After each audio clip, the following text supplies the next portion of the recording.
السلام عليكم ورحمة الله وبركاته. سودو هذا صاحب بيال عاوية بديدي قدام بيه يقود بدو وحي صاحب بدن iyo programkeenu oo ah rabeyna ku soo qaato waa arrin aad u leeyahay badan iyo hadalla marka ka soo baxay suldaankii beeshii habar jeclo ama uqaashi iyo odayaashii beeshii habar jeclo ka soo jeeday shir ayaa ay isugu yimaadeen qodobana waa ay ka soo saareen odayaashoodii waxa ay markaa sheegeen 11 nin oo markaa arrintii boorama ka taagneed maalintii dhaweyd 4 ku dhimatay iyo 6 ku dhaawacantay habar jeclo kiiska waxa dusha markaa ka saartay waa cadda gude waa suldaan cadda gude waxay ogeyn maalinta suldaan cadda gude iyo rag kale oo odayaal ah in markaa dawladda Soomaaliland ay guddi u saartay odayaal oo meeshii nabad ka keena xaaladda natiija 4 nin ee markaa ciidanka ay beesha habar jeclo ka soo jeeday maalintaas ayaa ku dhimatay iyo kuwa dhaawacaba maxuma waa ciidan reer Soomaaliland waajibaadkoodii ayaa ay gudanayeen balse arrintu waxa ay mashaqo noqotay nimankii habar jeclo dabcan uqaal iyo odayaal ama salaadiin markay hawsh noqoto waa dadka marka ay garto gooya ama wax garadka oo hoggaanka dhanka siyaasadda marka laga tago ayagu familkii ama qabiilka marka hoggaankii u ah daba baashi habar jeclo odayaashoodii go'aankoodu waxa uu noqday marka maanta inay dhahaan 11 nin waxa ka dambeeyay waa suldaan cadda gude oo waxaan u haysanaa magtooda aan ka rabnaa waa suldaan cadda gude beeshii samaroon waxba uma haysano iyo dagaalkii meesha ka dhacay ama ragga lagu laayay balse waxaana wanjalay oo ciidanka markaa meesha lagu laayay inta uu soo xulay gibigoodaba iyagoo habar jeclo ah meesha geeyay waa suldaan cadda gude iyo dawladda uu markaa cabdiraxmaan cirro hogaaminayo marka dadka marka ciidanka dhintay waxaan u haysanaa magtooda iyo dhibaatada ku dhacday waa suldaan cadda gude iyo beeshii garxajis ayaa markaa warka oo kaban u noqonaya waa waxa aad u leeyahay badan marka aad aragtid rag odayaal oo talada raggii laga sugayay ama go'aanka reerka marka ayagu iska lahaa hadallo noocaas marka haddii ay ka soo baxaan dee cid kale caqli markaa laga sugayo meeshii ma jirta ayaa ay noqonaysaa bal waxaan rabnaa marka hadallada ka soo baxay beeshii habar jeclo iyo caqli xumada meeshaan taagan inaynu isla aragno inqiraabkaana waxaa dhigay garxajis waxaa dhigay cadda gude waxaa dhigay wasiirka madaxtooyada waxaan leeyahay qorshahaas وأضياشي أما صلادينتي أما عقاشي باشي هبرج على كسو جيدي ووحا إتاقيهن أرن كاني مد قرشيسان أيا أوها ورقين وحا لايي والسودان عدى قودي وإساقو من أضيو مركان نبض وبحيدها وحا كلا شقيي وكوغا عنسيي ووزيركا مدحتويدا ووزير قدر باشي قرحجيس أيا وطلق شيء إني هبرج على مركان ماشي كوبا بعضو وأفرنا ودمتي تضبنا وداوح وكوب يتبنين ومركا ay dhibaato soo gartay oo beeshii habar jecel ka soo jeeda waa arrintii boorama marka ka dhacday iyo qalalaasi wafdigu marka uu hogaaminayay suldaan cadda gude iyo rag kale oo odayaal oo tiro badani ciidankii marka ilaalinayay ayaa ay kamid ahaayeen nimanka dhibaatadan ku dhacday oo dad shacabana marka qasab lama laynayo marka wuxuu taagan yahay waa qorshana loogu talagalay ayaa uu ahaa oo habar jecel loogu talagalay in lagu baabi'iyo waanu idin hirgalay ayaa uu taagan yahay waad ku mahadsantihiin balse anagu cidda aan u haysano dadkana laga laayay iyo dhibkan ugu dhacay waa suldaan cadda gude iyo beeshii garxajis ayaan u haysanaa wariyaa alla yaqaan anagu samaanta samaroon xaq waxa ku leh ama u sheeganaya ama ay godobaysan yihiin ma nihin waxaa loo godobaysan ninka qorshaha ka dambeeyey ee cadda gude la yidhaahdo oo la yidhi maanta habar jecel sidii loo layn karo يعني انقلاب ayaa uu ku sheegay garxajis baa ka dambeeyay cadda gude ayaa ka dambeeyay waa suldaankii cadda gude ee beeshii cidagale ee waliba beeshii garxajis ah waa nin nabad ka shaqeeya waa nin nabad u aaday boorame iyo shicibka kacsan iyo dawladdii markaa ay iskaga hor imaanayeen arrinka meesha ka socday in markaa arrinkii dhexgalo oo qabuujiyo askarti ilaalada markaa uu ahayd suldaanka iyo wafdigii uu hogaaminayay aqligii markaa habar jeclo waa ka 500 oo nin oo habar jeclaa ayaa magaalada Laascaanood ku xiran oo maxaabiis ku ah ilaa saraakiishii markaa ugu waaweyneed oo Faysal Bootaan uu markaa kamid yahay Muuse Biixi ugu yaraan ilaa iyo 3,000 oo nin oo habar jeclaa ayaa waxa uu ku baabi'iyay dhul bahanta isagoo rabay inuu kala dagaalamo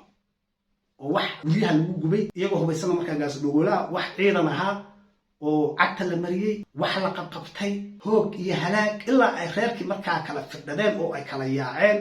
oo mid markaa maanta ag taagan aysan jirin shabkii iyo hoogii iyo halaagii uu markaa Muuse Biixi u geystay habar jeclo weli way hor ordaysay oo ilaa iyo maanta raalli ka yihiin oo waxay taageen muusoon adeegso oo naga shaqayso meel walba aan kugu dhimanay odayaal nabadoon ah oo beeshii garxajis oo Suldaan Caddo Gude oo nin ciidagala weyne ay uu hoggaanka markaa u hayay oo nabad baadi goob ugu jirayna waxa uu taagan yahay qorshe aad noo degteen bay ahayd waad noogu tala gasheen beeshii Samaroon markaa magteedu ma haysano xumaanna uma qabno ama kuma eedaynayno Samaroon baad laysay rag markaa ka soo jeeda beeshii habar jeclo balse waxaanu arrinkaa u haysanaa oo dambiga markaa naga galay oo raggayaga laayay waa beeshii garxajis Suldaan Caddo Gude ayaa raggaas markaa laayay oo ayagaan u haysanaa magteedii godobta waxaa naga galayna waa beeshii ciidagale iyo Suldaan Caddo Gude ama beeshii garxajisba العقل حمادة إنتاس لأج مركا خير كوتشر تبلك ورنا. كنا خسارة. أول شيء من أويدو من عاش أما ورسمنا أما وارسنا. أبرج على من أويس من على عش أيو تاجي هاي إيوان أرسنا أما وحبان بولنا أما وحبان سمينا بس قر حاجة سدية دو بهنتنا أبرج على عديس قر حاجة حبيت كذا سمين Suldaan Caddo Gude waa nin suldaana waa nin nabadda ka shaqeeya waa nin meel walba oo dhibaato markaa ka jirta haddii dee loogu yeedho oo la dhaho wax ka qabo waa ninka qabanaya balse idinka muuse bixiyey idin baabi'iyey uma jeedaane garxajis iyo Suldaan Caddo Gude iyo hawl aan meesha oolin ayaad rabtaan inaad keentaan oo aad dhahdaan dee godob bay naga galeen garxajis baana laayay oo garxajis baan wax u haysanaa haddii uu qof dhihi lahaa ama nin siyaasiya ama qof marka aan muhiim ahayni waxba ma ahaateen